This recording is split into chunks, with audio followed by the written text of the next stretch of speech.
যারা অবৈধ টাকা উপার্জন করে তারা কিভাবে সুখী হয়, দু একটা প্রমাণ দিতে পারবেন?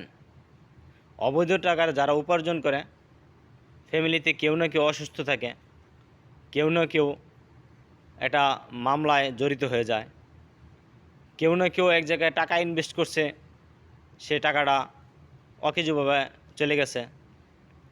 ফ্যামিলিতে কেউ না কেউ মেয়ে দিয়া অসুখী, কেউ না কেউ ছেলে দিয়ে অসুখী, কেউ নিজেই অসুখী হয়। অবৈধ টাকায় কেউ সুখী হতে পারবে না। আপনি একজনের টাকা মেরে দিছেন, আপনার টাকা আরেকজনে মেরে দিবে। আপনি কি করে ভাবছেন যে আপনি অন্যের টাকা মেরে দিয়ে আপনি সুখী হতে পারবেন?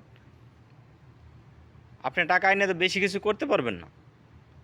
আপনি ছিনতাই করে, মাস্তানি করে, মানুষের ধরে পাড়া দিয়ে যে টাকাটা উপার্জন করবেন, একটা সময় আপনার উপরে ঝড় বৃষ্টি আসবে।